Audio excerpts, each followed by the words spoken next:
परम पूज्य गुरुदेव परम वंदनीय माता जी सूक्ष्म रूप से विद्यमान है दोस्तों। नमन करता हूँ और बहुत गर्व से अपने आप को मैं महसूस करता हूँ अपने आप को। मुझे ये गर्व है कि मुझे परम पूज्य गुरुदेव ने अपना शिष्य बनाया दोस्तों। सबसे जीवन में सबसे कीमती एक ही चीज़ रही कि परम पूज्य गुरुदेव ने, जब मैं 26-27 साल का था, तब अखंड ज्योति के माध्यम से मेरा गुरुजी से परिचय हुआ और गुरुजी ने ही फिर मुझे शांति कुंज हरिद्वार में मैं गया और आदरणीय डॉक्टर प्रणव पांड्या जी और शैल दीदी से मैंने गुरु दीक्षा ली। और गुरु दीक्षा के बाद में मुझे सबसे बेहतरीन जीवन का वो मुझे 6 महीने मिले मुझे, जो मुझे देव संस्कृति विश्वविद्यालय, जो सपनों का विश्वविद्यालय गुरुजी का, और वो गुरुजी का सपनों का विश्वविद्यालय आज सारे विश्व में जो आप देख रहे होंगे, हमारे आदरणीय डॉक्टर चिन्मय पांड्या जी, जिन्होंने आज परम पूज्य गुरुदेव के जो भी सारे सपने थे, वो आधारशिला तो वो बराबर चलती रही है और आज प्रखर रूप से पूरे गायत्री परिवार के अंदर इतना जोश और इतना त्याग की भाव और ज़्यादा बढ़ रहे हैं। तो जैसे जैसे युग परिवर्तन की बेला नज़दीक आ रही है, तो हमारे जो कमांडर हैं वो कमांडर बहुत शक्तिशाली हैं और हमें किसी भी बात की कोई चिंता करने की ज़रूरत नहीं है। बस परम पूज्य गुरुदेव ने जो अपनी युग निर्माण योजना में जिस युग सैनिक की जो भूमिकाएं हैं, वो युग सैनिक अपनी भूमिकाएं निभाते रहें और इसी का जो आनंद है, गुरु शिष्य का एक आनंद मुझे देखने को मिला कि पिछले 25 साल पहले जब शरीर तो कोई बात हुई नहीं, लेकिन हमारी मानसिक जो बातें गुरुजी से हुई हैं, तो उनमें मैंने जब मैं पहली बार यहाँ सिवार मोड़ पे धानक्या स्टेशन के पास ही है, दीनदयाल जी की जन्मस्थली के पास सिवार मोड़ है, यहाँ मुझे भेजा और मैंने यहाँ से अपना चिकित्सा प्रारंभ करी। और यहाँ पर मुझे बार बार धानक्या स्टेशन पे जाना पड़ता था। मैं अनायास से मुझे खींच लेती थी वहाँ पर। किसी को पता ही नहीं था दीनदयाल जी का जन्म हुआ है। कई 2-3 साल बाद में फिर पता लगा कि यहाँ दीनदयाल जी का जन्म हुआ है। और फिर यहाँ पर आदरणीय डॉक्टर महेश शर्मा जी और वेंकटैया नायडू जी, काफ़ी साल हो गए हैं उन बातों को। जब यहाँ पे पता लगा तो 2 क्वार्टर थे, उनमें वो आया करते थे। तो एक दिन जब वो आए सारे नेता, मैं पीछे लाइन में बैठा था, तो और तो सब नॉर्मली बोल रहे थे, लेकिन डॉक्टर महेश शर्मा जो एकात्म मानव अनुसंधान के अध्यक्ष हैं दिल्ली के, तो उन्होंने एक शब्द बोला, एकात्म मानववाद का राजनीतिक दर्शन पंडित दीनदयाल उपाध्याय जी ने प्रस्तुत किया है। तो मैं पीछे लाइन में बैठा था, तो मुझे ये एकात्म मानववाद शब्द और राजनीति में ये एक मेरे लिए चैलेंज मुझे लगा कि ये कोई बहुत बड़ा चैलेंज किसी ने दे दिया है कि आपको आत्मा सिद्ध करना है मानव को, और मानव शरीर नहीं है ये मानना है सारी दुनिया को। और एकात्म मानववाद का राजनीतिक सिद्धांत राज्य की नीति में लिखना है। वैसे तो जो प्राचीन काल में धरती पे जब सबसे सतयुग में कोई आवश्यकता थी नहीं किसी भी प्रकार की राजनीति या किसी व्यवस्था की, क्योंकि सतयुग में मानव जो आए थे वो पूर्णतया सत्व वातावरण में थे, तो उनको धरती पे जब वो मानव शरीर में आते थे तो आते ही उन्हें ये ज्ञान रहता था कि हम लोग उस परमात्मा के अंश हैं और यहाँ आए हैं, यहाँ इस शरीर के माध्यम से हम उस परमात्मा के इस विराट स्वरूप को, जिसकी अनंत कोई सीमा नहीं है, अनंत है जो, उस अनंत की को समझने का प्रयास कीजिए और अंत में उसी परमात्मा में विलीन हो जाना। तो मानव जीवन ये लक्ष्य लेके धरती पे आया था कि जब मानव आता है तो फिर वो परमात्मा को समझे सारे जीवन भर, और परमात्मा को समझने के बाद में वो उसी में लीन हो जाए। तो मतलब ये कि मानव जो आपको दिखाई दे रहा है, दीनदयाल उपाध्याय जी इसको कहते हैं एकात्म मानववाद का राजनीतिक दर्शन। तो ये एकात्म मानववाद का राजनीतिक दर्शन और परम पूज्य गुरुदेव की युग निर्माण योजना का क्या संबंध है, मुझे पहले ये भी नहीं पता था। तो ये अभी पिछले 1.5-2 साल में ही मैं पिछले 15 साल से पंडित दीनदयाल उपाध्याय जी के ये 4 सूत्र हैं, इनको अध्ययन मैंने अच्छी तरह करा और काफ़ी टाइम लगा मुझे ये सब मैनेज करके बनाने में। ये जो थ्योरी बनी है ये पंडित दीनदयाल उपाध्याय जी के 4 सूत्र जो उन्होंने दिए हैं, तो मैंने इन सूत्रों को इस क्रम से जब मैं इनकी व्याख्या करता हूँ तो एक चमत्कार धरती पे हो गया है। अभी तक ये आप लोगों तक ये बात पहुँचती नहीं है, ये नई बात है। तो मुझे फेसबुक से भी हटा दिया जाता है, फेसबुक पे बैन लगा दिया जाता है। जब भी मैं अर्थायाम की बात करता हूँ तो सब बोलते हैं कि आप तो कम्युनिटी के विरुद्ध जा रहे हैं। तो इसका मतलब ये है कि पंडित दीनदयाल उपाध्याय जी जो राजनीति के 4 सूत्र दे के गए हैं उस पे चर्चा क्यों नहीं कर रहे हैं। मैं पिछले यहाँ पे 20 साल हो गए हैं मुझे, आज यहाँ पे अभी प्रधानमंत्री जी आए तो मुझे तो अंदर तक भी नहीं जाने दिया, जबकि मैंने दीनदयाल उपाध्याय जी के 4 सूत्र पे मैंने 9 किताबें लिखी हुई हैं और मैं अपने हाथ से उनको पुस्तक देना चाहता था, और लेकिन मुझे वहाँ पे अंदर जाने नहीं दिए इन लोगों ने। इस बार मैं हर साल में 20 साल से जिस स्थान पे मैं कार्यक्रम की प्रारंभ भी मैं करता हूँ, 2 कार्यक्रम हर साल में आयोजित होते हैं मेरे, 25 सितंबर और 11 फरवरी को। तो दोनों कार्यक्रम में मैं हमेशा एक व्याख्यान वहाँ पे रखता हूँ। मेरे व्याख्यान का विषय पिछले 8 साल से 9 साल से एक ही विषय मैंने बार बार इस पे 10,000 निबंध लिए मैंने और 2 बार व्याख्यान मैंने कराए। ये विषय मेरा है मानव एकात्मवाद से समग्र व संपूर्ण वैश्वीकरणवाद, टोटल एंड कंप्लीट ग्लोबलाइजेशन। तो ये जो आत्मत सर्वभूतेषु है और वसुदैव कुटुंबकम है, ये 2 जो सूत्र हैं ये वेद के सार तत्व हैं। तो जब हम आपने G20 की मीटिंग में इस बार मुझे बड़ा आश्चर्य हो रहा है इस बात पे, मैंने कई बार ये बात बोल दी है, दोबारा फिर मैं बोलता हूँ। इस बार लोगो जो बनाया गया था वहाँ का G20 का, उसका नाम लिखा आपने वसुदैव कुटुंबकम। तो सबसे पहली बात ये वसुदैव कुटुंबकम ऐसे आप लिख के और उसको सिद्ध नहीं कर सकते, क्योंकि वसुदैव कुटुंबकम से पहले आपको आत्मवत सर्वभूतेषु लिखना पड़ेगा। तो जब आत्मवत सर्वभूतेषु को लिख के समझा दिया जाएगा उसके बाद ही वसुदैव कुटुंबकम का कोई अस्तित्व बनेगा। तो आप लोगों ने ये वसुदैव कुटुंबकम जो लिखा, ये तो पश्चिम ने 80 साल पहले ही वैश्वीकरणवाद, आर्थिक वैश्वीकरणवाद चला रखा है दुनिया में। और दूसरी बात कि ये G20 के जो देश आए हैं ये वसुदैव कुटुंबकम इतना सा वसुदैव कुटुंबकम नहीं है।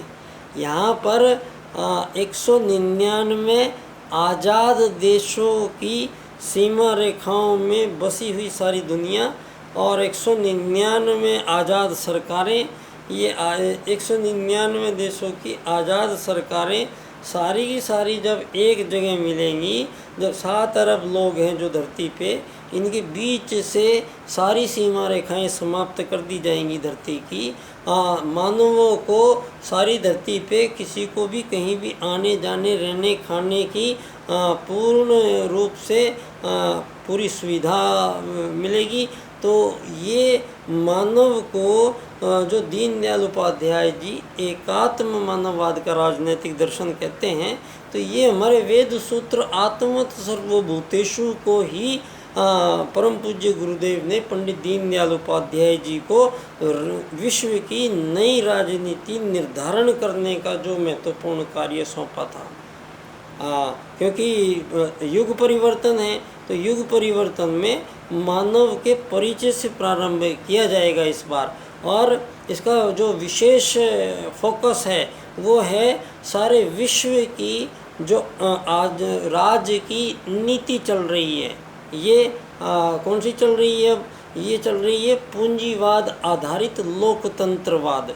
तो लोकतंत्रवाद में सारी दुनिया को एक भ्रम पैदा कर दिया गया है। ये भ्रम क्या है? ये भ्रम आज़ादी है। वैसे तो मैं इसका संपूर्ण खंडन ही करूँगा, बाद में मैं आपसे भी खंडन करवाऊँगा इसका, क्योंकि आज़ादी एक ही प्रजाति के जीवों में आज़ादी संभव नहीं है। आप लोग एक ही प्रजाति के जीवों में आज़ाद होने का ख्याल ही प्रकृति के विरुद्ध है, ईश्वर के विरुद्ध है, आत्मवत् सर्वभूतेषु के विरुद्ध है। तो एक तरफ तो आप सारी दुनिया में आज़ादियों की लड़ाइयाँ बढ़ती जा रही हैं और अलग अलग 199 जगह कब्जे हो चुके हैं और सारी दुनिया में आज़ादी की लड़ाइयाँ और तेज होती चली जा रही हैं। और सारी दुनिया या आखिर सारी दुनिया में आज़ादी बांट कौन रहा है? आपने किसी ने ये नहीं सोचा। हम हर बार 26 जनवरी को 15 अगस्त को हम लोग ये त्यौहार मनाते हैं जिसमें सारा देश झूम के पागल हो जाता है।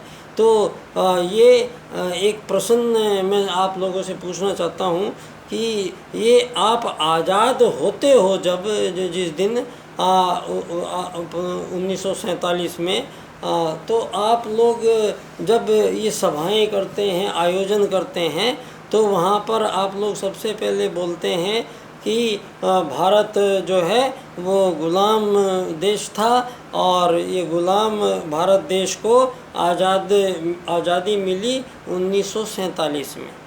तो ये यहाँ से शुरू करते हैं आप लोग। तो ये एक ही प्रजाति के जीवों में पहली बात तो आज़ादी होनी नहीं है, हो ही नहीं सकती है, ये गलत रास्ता है। दूसरी बात, अगर ये मानव से आप आज़ादी जो है वो एक ही प्रजाति के जीवों में बिल्कुल संभव नहीं है। तो मानव को आपने माना क्या है? मेन मुख्यतः जो आती है, तो राज्य की नीतियाँ जब से धरती पे आई है, सतयुग के बाद में धरती पे पहली राजनीति जो चुनाव हुए थे लोगों के बीच में, लोगों ने एक राय मशवरा करके और पहली बार धरती पे 3 चुनाव सारी दुनिया में मानवों द्वारा कराए गए। पहला चुनाव था धर्म या अधर्म, 2 ही बातें हो सकती हैं दुनिया में। ये धर्म और निरपेक्षता कुछ नहीं है, धर्म निरपेक्षता भी समझाऊंगा, लेकिन उससे पहले आप ये समझ लीजिए कि ईश्वर एक है धरती पे, परमात्मा एक है, आत्मा एक है, आत्मा का धर्म भी एक है और ये सब एक है। तो इसमें आज तक ये जो धर्म निरपेक्षता बोला जाता है, तो आज भारत से पूछा जाए तो वो बोलते हैं धर्म निरपेक्षता से चल रहा है देश। तो धर्म निरपेक्षता का मतलब क्या हुआ? या तो धर्म था या अधर्म था, 2 बातें थी। लेकिन आपने बोला धर्म निरपेक्ष, तो धर्म के निरपेक्ष क्या?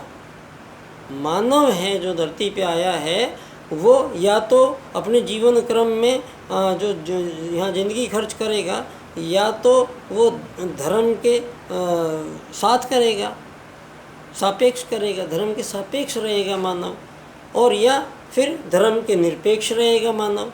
तो आप इसका मतलब क्या हुआ? इसका मतलब हुआ भारत देश धर्म के विरुद्ध चल रहा है। धर्म के निरपेक्ष चल रहा है, सापेक्ष नहीं चल रहा है। तो ये तो बहुत बड़ी बात है। तो ये बहुत बड़ी बात क्या है, जो हमारा भारत है ये कोई आदमी गुलाम है ही नहीं। पहले हम गुलाम थे ही नहीं कभी, हमें कौन गुलाम बनाएगा। ये अभी पिछले 2500 साल पहले से गुलाम बनाने की परंपराएं शुरू की है आप लोगों ने। मानवों पे जाके दूसरे जगह से आए और दूसरी जगह जाके दूसरे लोगों को काटना, मारना, अत्याचार करना, प्रताड़ना देना, ये आप लोगों ने प्रारंभ किया है। तो ये आत्मत सर्वभूतेषु के सिद्धांत के विपरीत जाके अब वो तो प्रतिक्रिया है। अब आपने किसी को जाके गुलाम बनाओगे तो आपने बहुत अत्याचार हुए मानवों पे, मानव के शरीरों के साथ यहाँ पे बहुत यातनाएं दी गई, हजारों लाखों आदमियों के कत्ल एक एक दिन में किए गए। तो यहाँ आपने किया है। आज़ादी क्या, आज़ादी को भी मैं डिफ़ाइन करूँगा। तो आपने मानवों को एक शरीर मान के और उनके लिए अलग अलग टुकड़ों में इसमें बांट दिया। तो फिर चुनाव हुआ धरती पे, तो धरती पे चुनाव धर्म से होगा, चल रहा है भारत और दुनिया के देश, या अधर्म से चल रहे हैं। इनमें से दो में से एक का चुनाव होगा दोबारा से। और दूसरा चुनाव आप लोगों ने क्या किया प्रारंभ काल में?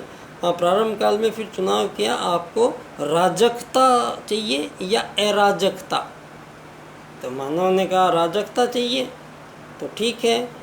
फिर एक चुनाव हुआ, आपको नीति से चलना है या अनीति से। तो मानव ने कहा नीति से चलना है। तो ये तय हो गई बात कि हमें जो सतयुग के बाद जब जो गड़बड़ आई थी, उस गड़बड़ को जो वेद आधारित जीवन पद्धति में जो त्रुटियां आई थी, वो धरती पे पहली बार 3 चुनावों में मानवों द्वारा धर्म आधारित राज्य की नीति की स्थापना हुई दुनिया में। और इसका सबसे पहले धरती पे राजा मनु महाराज को बनाया गया और धर्म आधारित जीवन पद्धति को उन्होंने 4 चरणों में पूरा करने का, मानव को सर्वश्रेष्ठ बनाने का पूरा इंतजाम उन्होंने किया। तो धर्म, अर्थ, काम और मोक्ष 4 चरण हैं मानव के लिए। अब ये 4 चरण जो थे, ये चारों डिस्टर्ब कर दिया आपने। चारों में मानवों द्वारा त्रुटि कर दी गई है। आज तक भी धर्म समझ में नहीं आया है दुनिया के।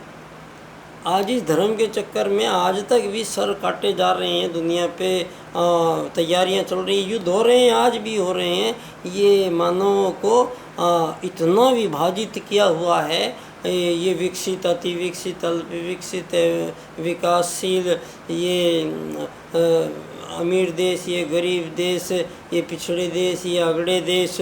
ये दुनिया में इतनी ज़्यादा, अभी भी आज ऐसे लोग हैं जहाँ रोटी खाने को नहीं, भूखे मर रही है दुनिया। यहाँ मैं पूछना चाहता हूँ कि चलो भारत देश में हमने सीमा रेखा बैठ गए और हम प्रधानमंत्री बन के बैठ गए, राष्ट्रपति बन के बैठ गए, और हमारे जो पड़ोस में रहते हैं वहाँ पे भी वैसे ही रहते हैं लोग। लेकिन वहाँ पे कोई आग लग जाए, वहाँ पे कोई आदमी वहाँ पे उनको मारना शुरू कर दे, तो आप लोगों पे ये ज़रा भी फ़र्क नहीं पड़ता है।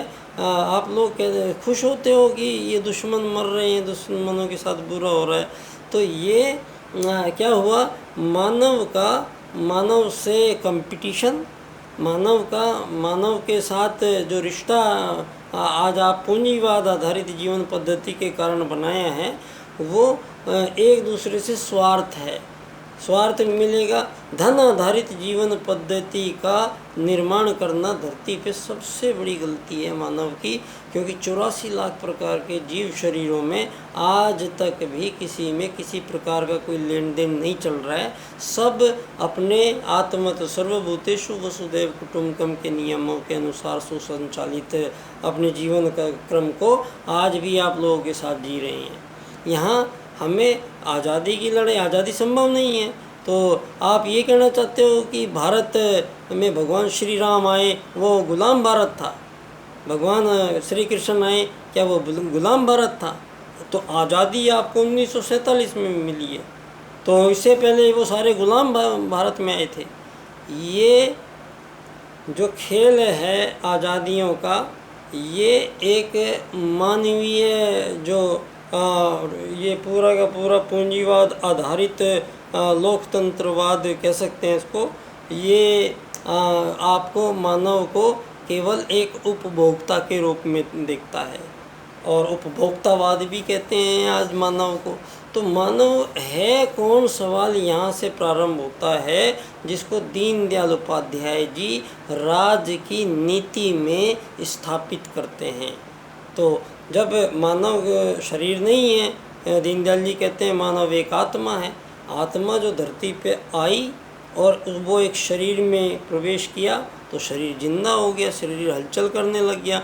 तो वो जिंदा शरीर अपनी आयु के अकॉर्डिंग 4 अवस्थाएं आएंगी मानव जीवन में, जहां आपको 4 बार परिवर्तन की ज़रूरत पड़ेगी। तो उसके लिए ब्रह्मचर्य, गृहस्थ, वानप्रस्थ और संन्यास 4 आश्रम बनाए गए हैं। तो अब जो सारी दुनिया में ये मेरा जो विषय है मानव एकात्मवाद से समग्र व संपूर्ण वैश्वीकरणवाद, इसमें धरती के 7 अरब लोगों को एक ही आत्मा मान के और सारी धरती पे वसुदैव कुटुंबकम का स्वरूप आएगा। तो जब सारी धरती पे आत्मत सर्वभूतेषु, धरती के सभी मानव एक समान आत्मा और धरती की सारी सीमा रेखाएं समाप्त, तो वसुदैव कुटुंबकम। और अब इसमें 7 अरब लोगों को अब ये अलग अलग देशों में अलग अलग छतों के नीचे बैठ के ये टुकड़ों में लोगों के लिए भले के लिए सोचना ये संभव नहीं है। आज मानव एक ऐसे प्लेटफॉर्म पे आ गया है जहाँ सारी मानव जाति, परम पूज्य गुरुदेव ने पहले ही बोला है कि सारी मानव जाति को एक ही धुरी पे इकट्ठा करेंगे। तो ये एक ही धुरी पे इकट्ठा करने का जो सूत्र है वो है आत्मवत् सर्वभूतेषु, और वो आत्मवत् सर्वभूतेषु को राजनीति में स्थापित करना है। जो ये राजनीति में OBC, SC, ST फलाना ढिमका, ये इतना सारा कन्फ्यूज़न है, ये सारा का सारा कन्फ्यूज़न एक आत्मा मानने से दूर होता है। दूसरी बात, मानव धरती पे लक्ष्य लेके आया है, सर्वश्रेष्ठ प्राणी है। तो मानव का लक्ष्य है वह धर्म अर्थ काम मोक्ष प्राप्त करना। वो कैसे होगा? ब्रह्मचर्य, गृहस्थ, वानप्रस्थ, संन्यास से होगा। वो भोग का रास्ता नहीं, ये जितना भोग है ये बंद कर दिया जाएगा। अब मानव पे कुछ कठोर प्रतिबंध लगने वाले हैं। ये कठोर प्रतिबंध क्या होंगे? सबसे पहला प्रतिबंध तो ये होगा धरती पे कि एक स्त्री और एक पुरुष 18-21 साल के बाद उनका जीवन में मानव एक ही बार विवाह करेगा। एक स्त्री एक पुरुष का ही रिश्ता धरती पे रखा जाएगा और आजीवन फिर वो अलग नहीं हो सकते हैं, उनको साथ ही रहना पड़ेगा, कोई ऑप्शन नहीं है। और धरती पे एक पति पत्नी के बीच में ही संबंध स्थापित हो सकते हैं, अन्यथा इसके अलावा किसी दूसरे गैर से संबंध स्थापित किसी के धरती पे नहीं होने दिए जाएंगे। अब यहाँ ये जानवरपन जो है इसको हमें रोकना पड़ेगा और मानव को पूरा सुदृढ़ बनाना पड़ेगा। आप टीनेजर बच्चों को लिव इन रिलेशनशिप में भेजने से उनके ब्रह्मचर्य का सत्यानाश हो रहा है। सारी धरती पे मानव का ब्रह्मचर्य ही नहीं रहा तो मानव छूछ हो जाएगा, मानव के अंदर इम्यूनिटी पावर नहीं रहेगी। ये सब षड्यंत्र हैं सारी धरती पे। तो ये हमें बच्चों को सेक्स एजुकेशन नहीं देनी है, हमें इस काम को हमारा पर्दा किया जाता है। इस काम में सारी दुनिया के बच्चों को ये नंगियापन दिखा दिया है जो आपने सब व्यवस्थाएं छिन्न-भिन्न हो गई है सारी दुनिया की। भारत की सारी पारिवारिक व्यवस्था टूट चुकी है। जो सनातन थी, जो रिश्तों पे टिकी थी, आज सारी रिश्ते दुनिया में फेसबुक पे, ट्विटर पे, फलाने पे ऐसे सीन ही दिखाए जाते हैं जिनमें ये रिश्ते कलंकित हो ये वासनाएं कर रही हैं। तो मानव के अंदर वासनाओं को बढ़ाया गया है केमिकलों के द्वारा, और वो वासनाओं में फिर छूट दी गई महिलाओं को। आप ये कौन सा नियम है आप बोलते हैं, सुप्रीम कोर्ट कह रहे हैं कि पति पत्नी शादी के बाद दूसरे अन्य लोगों से संबंध रख सकते हैं, ये कैसे हो सकता है? फिर विवाह का क्या मतलब है? व्यभिचार तो आपने हटा ही दिया शब्द भारत की उससे, तो व्यभिचार ही नहीं रहेगा तो मानव पे अंकुश कैसे लगेगा? मानव में नैतिकता कैसे आएगी? आप कौन से जानवर को पैदा कर रहे हैं यहाँ पे? मैं पूछना चाहता हूँ सारी दुनिया में ये सवाल, जो ऐसे ऐसे निर्णय दिए हमारे पिछले 5, 7, 8 साल में, कि 4 निर्णय तो आत्मा को झंझोर देने वाले हैं। उसमें एक है भाई और बहन आपस में एक धर्म बदल लो तो शादी कर सकते हैं, भाई बहन शादी कर सकते हैं। और धर्म क्या होता है? और धर्म बदला कैसे जा सकता है? धर्म तो एक ही है दुनिया में। आप इसका मतलब अभी ये बात ही तय नहीं हुई कि धर्म क्या है दुनिया में, तो इसी पे उलझन है। आपने फिर वैसे हमारा ये देश नहीं है, हम इस रास्ते के भोगी ही नहीं हैं, हम लोग योगवाद रास्ता है हमारा। हम सारी दुनिया को हम विश्व गुरु, हम भोगवाद के रास्ते से नहीं चल सकते हैं। आपके बनाए हुए इस पूंजीवादी लोकतंत्र के कारण, ये अमीर गरीब मालिक नौकर के कारण पंडित दीनदयाल उपाध्याय जी 2 सूत्रों से सारे संसार को मुक्त करते हैं। इस बार अर्थायाम आधारित एकात्म मानववाद की स्थापना और पूंजीवाद की विदाई तय है इस बार। तो मानव को एक यात्री समझते हुए इस बार ट्रीट किया जाएगा, और सारी धरती के 7 अरब मानवों को एक ही 2 ही विभाग हो सकते हैं धरती पे। एक होगा विश्व सरकार और एक होगी धरती पे सारी 7 अरब आत्माएं, जिनको 7 अरब यात्री समझा जाएगा।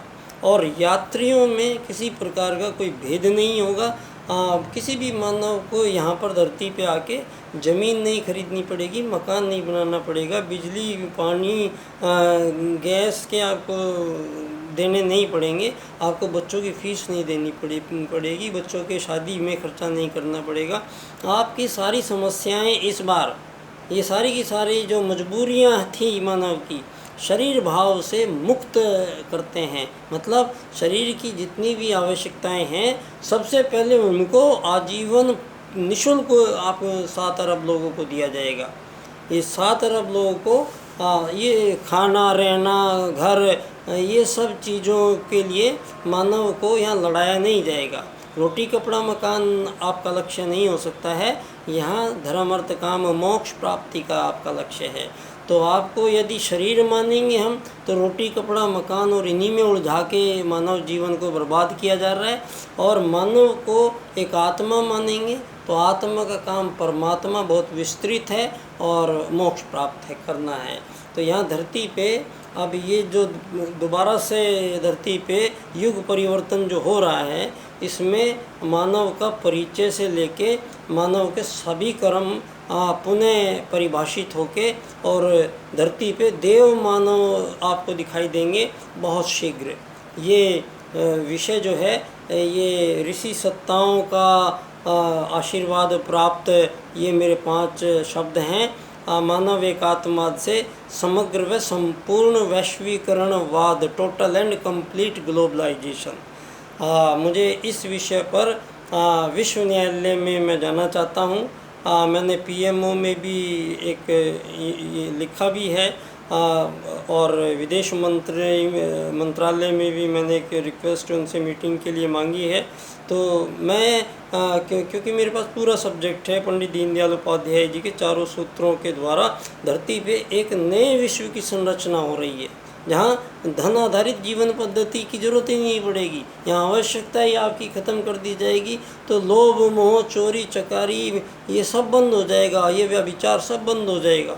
सब मानव व्यवस्थित बच्चे होंगे वो गुरुकुलों में रहेंगे, बड़े होंगे वो मकान निःशुल्क मिलेंगे, शादी एक ही बार होगी तो ध्यान किसी का भटकेगा नहीं, दूसरी जगह जाने नहीं दिया जाएगा। सोच ही नहीं सकता, नैतिक बनाना है सारी दुनिया को, इस बार ये नहीं चलेगा कि आपको आपकी मर्जी जैसे आए जी, या मानव अधिकार नहीं होता है यहाँ पे आत्म अधिकार होता है, आत्माओं का अधिकार होता है। उसके लिए समाज सबसे बड़ी चीज़ है। आज समाज भी टूट गया, परिवार भी टूट गया आपके नियमों से, और सारी दुनिया में नशा और भोग केवल यही बढ़ता जा रहा है। स्त्रियों पे, महिलाओं पे, बच्चियों पे अत्याचार उतना ही बढ़ता जाएगा जितना ज़्यादा आप इसको ओपनली करते जाएंगे। यहाँ दुनिया में महिलाओं के लिए एक अलग विभाग ही तय कर दिया है आपने। ऐसा करने से धन आधारित जीवन पद्धति में महिलाएं दूर थी। आपने बराबरी का अधिकार देके उनकी धन की आवश्यकता को पूरा करने का ये जो सरंजाम बिठाया है। यहाँ ये धन आधारित जीवन पद्धति को पंडित दीनदयाल उपाध्याय जी के अर्थायाम आधारित एकात्म मानववाद की स्थापना से हम रिमूव करने जा रहे हैं दोस्तों। सारे संसार के 7 अरब लोगों को मुक्त करने जा रहे हैं इस बार। ये सूत्र मैंने आपके समक्ष रख दिए हैं और मैं आगे चर्चा जारी रहेगी। मैं बाल्यकाल सेवा संस्थान का अध्यक्ष बच्चा डॉक्टर पुनः सभी को प्रणाम करता हूँ। परम पूज्य गुरुदेव की युग निर्माण योजना सफल हो, सफल हो, सफल हो। धन्यवाद बच्चा डॉक्टर।